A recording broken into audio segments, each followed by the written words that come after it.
오늘도 이 새벽에 하나님을 예배하기 위해 나오신 성도님들을 환영하고 축복합니다. 오늘 하나님이 우리에게 주시는 말씀은 예레미야 3장 19절에서 4장 4절까지의 말씀입니다. 제가 봉독하겠습니다. 내가 말하기를 내가 어떻게 하든지 너를 자녀들 중에 두며 허다한 나라들 중에 아름다운 기업인 이 귀한 땅을 내게 주리라 하였고, 내가 다시 말하기를 너희가 나를 나의 아버지라 하고 나를 떠나지 말 것이니라 하였노라. 그런데 이스라엘 족속아, 마치 아내가 그의 남편을 속이고 떠나간 같이 너희가 확실히 나를 속였느니라. 여호와의 말씀이니라. 소리가 헐벗은 산 위에서 들리니 곧 이스라엘 자손이 애곡하며 간구하는 것이라. 그들이 그들의 길을 굽게 하며 자기의 하나님 여호와를 잊어버렸음이로다. 배역한 자식들아 돌아오라. 내가 너희의 배역함을 고치리라 하시니라. 보소서, 우리가 주께 왔사오니 주는 우리 하나님 여호와이심이니이다. 작은 산들과 큰 산 위에서 떠드는 것은 참으로 헛된 일이라.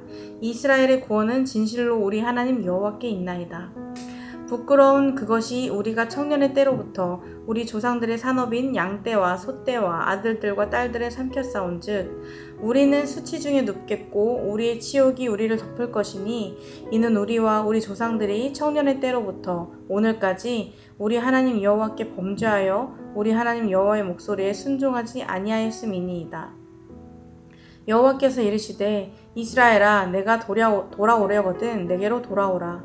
내가 만일 나의 목전에서 가증한 것을 버리고 내가 흔들리지 아니하며 진실과 정의와 공의로 여호와의 삶을 두고 맹세하면 나라들이 나로 말미암아 스스로 복을 빌며 나로 말미암아 자랑하리라. 여호와께서 유다와 예루살렘 사람에게 이와 같이 이르노라. 너희 묵은 땅을 갈고 가시덤불에 파종하지 말라. 유다인과 예루살렘 주민들아, 너희는 스스로 할례를 행하여 너희 마음 가죽을 베고 나 여호와께 속하라. 그리하지 아니하면 너희 악행으로 말미암아 나의 분노가 불같이 일어나 사르리니 그것을 끌 자가 없으리라. 아멘. 오늘 본문 말씀은 여전히 애타게 이스라엘 백성들을 찾으시는 하나님, 그리고 하나님의 요청에 반응하는 이스라엘 백성들에 대해서 말씀하고 있습니다. 하나님은 이스라엘 백성들을 위해서 그들을 택하시고 출애굽을 시작으로 그들의 삶을 인도하시며 하나님의 자녀로 두시기 위해 사랑으로 그들과 함께 하셨습니다. 이뿐만 아니라 그들이 평안하게 살아갈 수 있는 젖과 꿀이 흐르는 땅으로 그들을 인도하셨습니다. 그러면서 이스라엘 백성들이 이 은혜를 기억하며 하나님을 나의 아버지라 부르고 하나님 자신을 떠나지 않으리라 생각하셨습니다.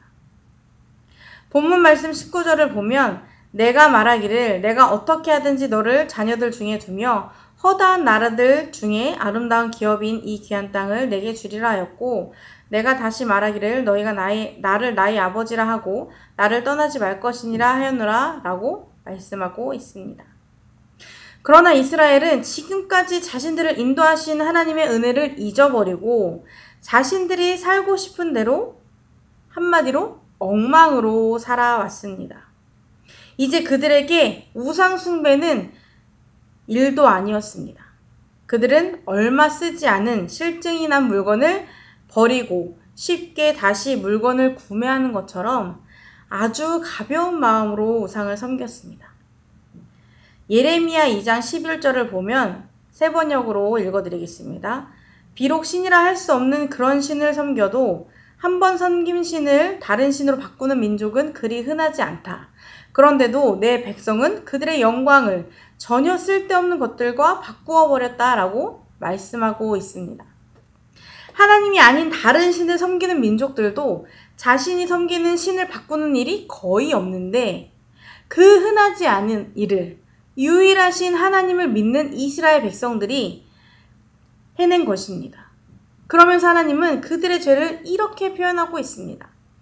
본문 말씀 20절에 그런데 이스라엘 족속아, 마치 아내가 그의 남편을 속이고 떠나간 같이 너희가 확실히 나를 속였느니라. 여호와의 말씀이니라 라고 말씀하고 있습니다.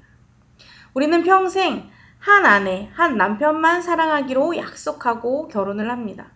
그런데 영원히 한 사람만 사랑하기로 해놓고, 그렇게 약속해놓고 배신을 하는 사람들이 있습니다. 평생을 함께하기로 약속한 사랑하는 사람에게 배신당한 충격과 그 아픔은 상상도 못할 만큼 클 것입니다. 그런데 이것이 이스라엘 백성들이 하나님께 한 행동입니다. 하나님이 그들을 위험으로부터 지켜주시고 그들의 필요를 채워주실 때, 그리고 그들을 좋은 길로 인도하시며 자신들에게 좋은 일이 있을 때는 영원히 하나님만 사랑할 것처럼 그랬지만 우상 숭배 환경에 노출되면서 너무나 쉽게 하나님을 배신한 것입니다. 그것도 한 번이 아닌 수도 없이 하나님을 떠났습니다. 그런데도 우리 하나님은 배신당한 충격과 아픔 속에서도 그들을 향해 또다시 사랑의 손길을 내미셨습니다. 이런 하나님의 부르심 속에 이스라엘 백성들은 어떻게 반응했을까요?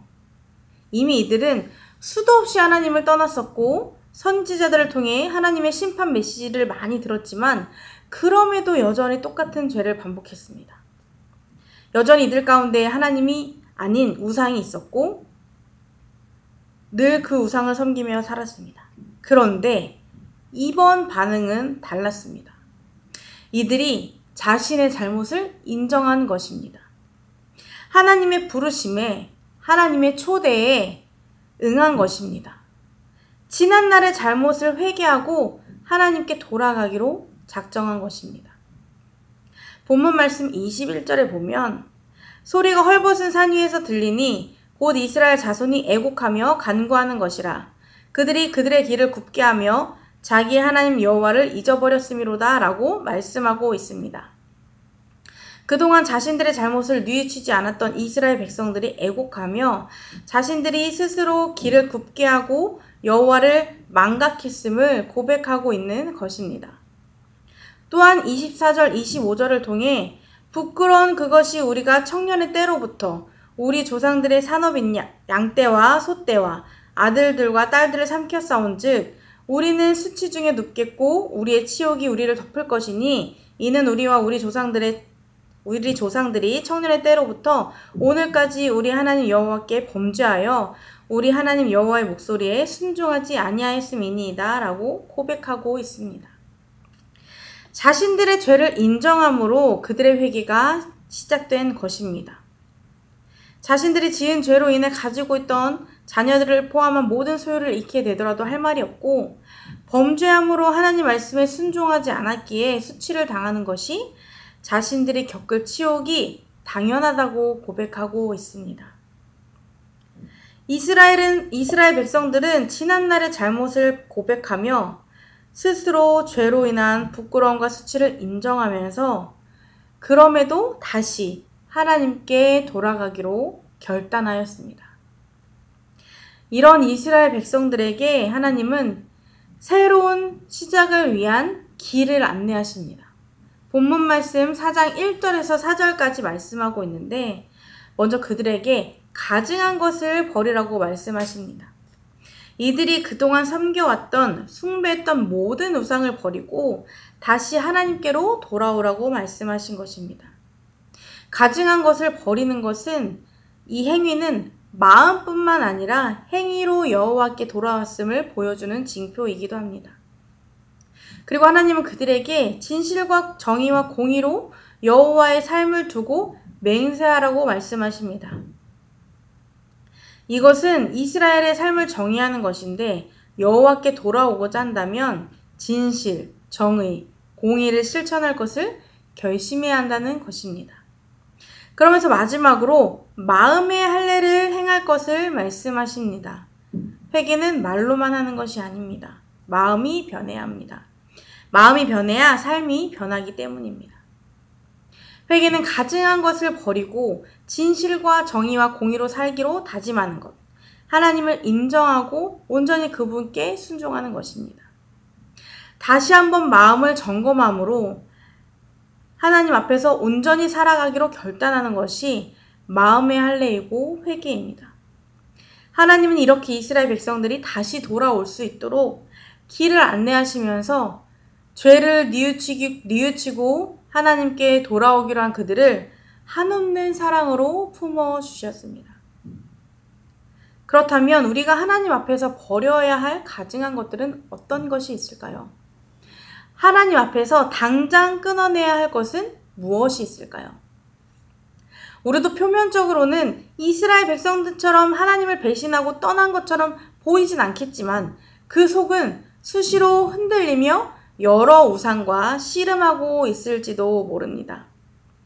그래서 우리는 늘 깨어서 다른 사람뿐만 아니라 자기 자신까지 속이면서 진실한 마음이 아닌 표면적인 모습으로만 하나님을 잘 믿고 있는 것처럼, 말씀에 순종하며 사는 것처럼 거짓된 모습으로 살아가고 있진 않은지 늘 돌아보아야 합니다. 이스라엘 백성들처럼 드러나지 않았을 뿐이지 저를 포함하여 많은 그리스도인들이 수많은 우상에 노출되어 있고 실제로 하나님보다 다른 어떤 것을 더 생각하고 자신의 편의대로 하나님을 믿고 있는 경우가 많이 있습니다. 우리의 신앙의 주체는 우리 자신이 아닌 하나님입니다. 그래서 우리 생각대로가 아닌 하나님의 뜻대로 그 말씀에 순종하며 신앙생활을 해야 합니다. 이스라엘 백성들이 지난날의 죄를 고백하고 하나님께 돌아가기로 결단한 것처럼 마음의 할례를 통해 우리도 하나님 앞에서 버려야 할 것을 버리고 하나님 안에서 진실과 정의와 공의로 살 것을 다짐하며 겉으로 보이는 모습이 아닌 하나님이 보시는 우리의 마음을 다시 한번 점검함으로 매일 주님 앞에 온전한 모습으로 나아가길 노력하는 우리가 되길 소망합니다. 함께 기도하시겠습니다. 언제나 변함없는 사랑으로 우리에게 찾아오시는 주님, 그 사랑과 은혜에 감사를 드립니다. 그러나 우리는 때때로 그 은혜를 잊어버리고 마음속에 많은 우상과 뒤엉켜 살 때가 많음을 고백합니다. 수많은 유혹과 죄 앞에 무너지며 하나님이 기뻐하시는 삶보다는 내가 살고 싶은 대로 살아갈 때가 있음을 고백합니다. 우리의 연약한 믿음을 주님의 강하신 팔로 붙들어 주시고 하나님 앞에서 가증한 모든 것을 버리고 하나님의 자녀로서 그 기뻐하시는 뜻에 따라 온전히 살아가기를 힘쓰는 우리가 되도록 우리 삶을 인도하여 주옵소서. 예수님의 이름으로 기도드립니다. 아멘. 이 시간 두 가지 기도 제목을 놓고 함께 기도하겠습니다. 먼저는 오늘도 마음속에 우리의 삶 속에 가증한 것들을 버리고 하나님 앞에 온전히 나아가는 하루가 되도록, 두 번째로 마음의 할례를 통해 죄를 멀리하고 주님 안에서 진실과 정의와 공의로 살아가는 삶이 되도록 이 시간 함께 기도하시겠습니다.